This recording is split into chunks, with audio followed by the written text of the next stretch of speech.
Good morning, welcome to my new vlog. आज का topic बहुत इंटरेस्टिंग है और सब इंडियनों ने सोचना चाहिए इसके बारे में सीरियसली। पहले समझ लो क्या है। आज का टॉपिक है कि जो इंडिया है वो बहुत बड़ा क्राइसिस से गुजर रहा है। क्या क्राइसिस है? तो जो ब्रेन है उसका ड्रेन हो रहा है। ऐसा क्यों कहते हैं? तो चलिए शुरू करते हैं। पराग अग्रवाल है जो सीईओ भी नए बने हैं ट्विटर के।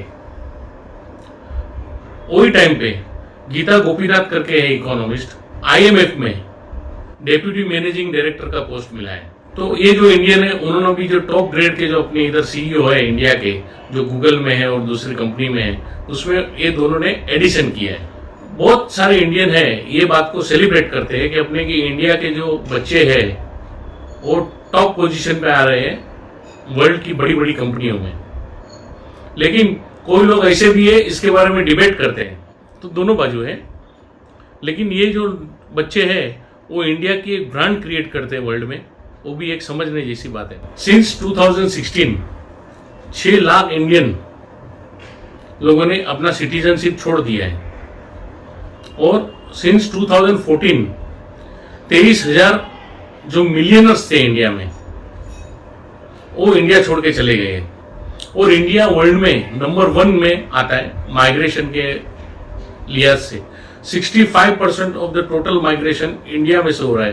वो चाइना और फिलीपींस को भी पीछे छोड़ देता है। टोटल रिच एंड एजुकेटेड लोग यहाँ से 3.12 मिलियन लोग चले गए हैं इंडिया छोड़ के। सेकेंड मोस्ट पॉपुलेटेड कंट्री है इंडिया, और इंडिया का जो टैलेंट है वो माइग्रेट हो रहा है दूसरी कंट्रियों में। तो इंडिया में तो लोग वसुदेव कुटुंब सोचते हैं, यानी पूरा दुनिया को अपना परिवार सोचते हैं। ऐसा अपना फिलोसॉफी है। जो ब्रेन अपना ड्रेन हो रहा है उसका नुकसान इंडिया को बहुत जा रहा है, क्योंकि जो इनोवेटिव थिंकिंग है, जो न्यू आइडियाज है, तो ये सब अपने इकोनॉमी का ग्रोथ को फास्ट करने के लिए चाहिए।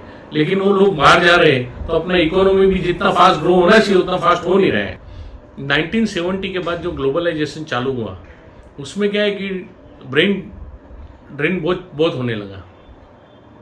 जो एजुकेटेड लोग है अच्छे वो बाहर जाने लगे, और जो ह्यूमन कैपिटल है वो लॉस होने लगा, और जो स्किल्ड लेबर है वो अंडर डेवलप कंट्री से डेवलप कंट्री तरफ जाने लगे। तो रीजंस क्या है जो ब्रेन ड्रेन होने के, यानी स्किल्ड लोग बाहर जाने के रीजंस क्या है? एक तो कॉन्फ्लिक्ट, दूसरा है political instability, lack of opportunity and health concern. ये सब कारण से लोग देश छोड़ के बाहर जाते हैं। कई सालों से वेस्ट बेनिफिट हो रहा है ब्रेन गेन से। उन लोग को गेन होता है ना, अपने को तो ड्रेन होता है, लेकिन वो लोग को उसका गेन मिला है और उसमें वो लोग का डेवलपमेंट और फास्ट हुआ है। 90-70 के दौरान जो बच्चे लोग ने पढ़ाई किया और उसका सब्सिडी वापर के जो आगे आए, वो बच्चे लोग बाद में पढ़ के वो देश छोड़ के बाहर चले गए, क्योंकि उन लोग को देश में अपॉर्चुनिटी नहीं मिला।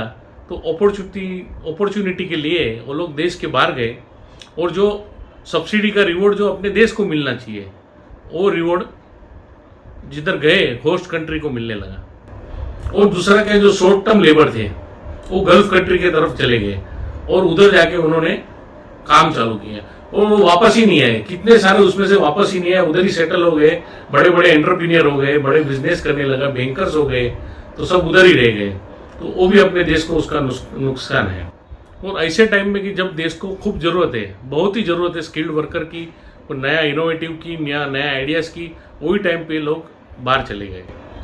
जब 1991 में इकोनॉमिक लिबरलाइजेशन चालू हुआ तब इधर बहुत सारी इंस्टीट्यूट बनी बड़ी बड़ी, उसमें आईआईटी है, आईआईएम है, लेकिन उनका इतना वजूद नहीं है दुनिया में, क्योंकि पॉलिटिकल सब रीजन है और पॉलिटिक्स है कि वर्ल्ड में वो इतने टॉप रैंक में नहीं आते हैं। और लिबरलाइजेशन से क्या हुआ कि बाहर का फॉरेन इन्वेस्टमेंट इंडिया में आने लगा, मल्टीनेशनल कंपनियां इंडिया में आने लगी, और अपने जो लोग थे थोड़े बहुत वो भी वापस आए। लेकिन ये चीज लंबा चला नहीं। जो 1990 में 7 मिलियन लोग देश छोड़ के बाहर चले गए थे, लेकिन वो आंकड़ा बढ़ के 17 मिलियन हो गया 2017 में। 50% जो बच्चे लोग हैं जो 10th स्टैंडर्ड में फर्स्ट नंबर से आए थे और 12th स्टैंडर्ड में बोर्ड में जो फर्स्ट नंबर पे आए थे वो देश छोड़ के बाहर चले गए हैं। वो ज़्यादा करके वो लोग यूएस में गए और उधर ही अच्छी कंपनियों में एम्प्लॉयड है, आज भी एम्प्लॉयड है लोग। 1916 से 2015 तक का आंकड़ा है। ये ऐसा क्यों हो रहा है, उसके रीज़न है। तो लोग क्या सोचते हैं कि ब्रेन, बहुत लोग ऐसा बोलते हैं कि ब्रेन गोज विथ मनी। दूसरे लोग क्या कहते हैं कि ब्रेन गोज विथ ब्रेन्स। और ऐसा भी कहते हैं लोग कि ब्रेन गोज वेयर वैल्यूड, यानी जिधर उसका वैल्यूएशन मिलता है, जिसको अपॉर्चुनिटी मिलता है, जिसको उसको पेमेंट मिलता है, उधर वो लोग जाते हैं। यूएस रिपोर्ट में ऐसा है कि इंडिया से सबसे ज़्यादा डॉक्टर यूएस में गए हैं। तो Indian 1 doctor equals to US का 1325 सिटीजन है, यानी 1325 सिटीजन के पीछे इंडिया का एक डॉक्टर है। और इंडिया में क्या हाल है, 2400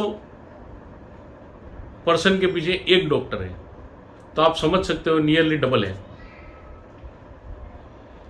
तो इंडिया क्या है कि डॉक्टर्स को लूज करता है, इंजीनियर्स को लूज करता है, साइंटिस्ट को लूज करता है, और जो अपना ब्रेन कैपिटल है वो लूज करता है। तो उसके कारण क्या होता है कि जो देश को प्रगति होनी चाहिए वो नहीं होती है और उसको टाइम लगता है।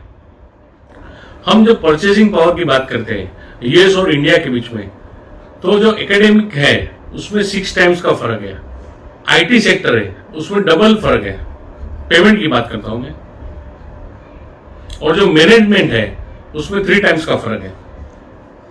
और दूसरा क्या चीज है कि उधर फॉरेन में एजुकेशन जो चिल्ड्रन का है वो बहुत अच्छा रहता है, क्वालिटी ऑफ लाइफ अच्छी रहती है, सोशल सिक्योरिटी है उधर, और हेल्थ बेनिफिट भी बहुत मिलता है। और दूसरा एक बड़ा चीज है जेंडर इक्वालिटी, यानी लेडीज और जेंट्स में इतना फर्क नहीं रहता है जो काम करने जाते हैं उसमें।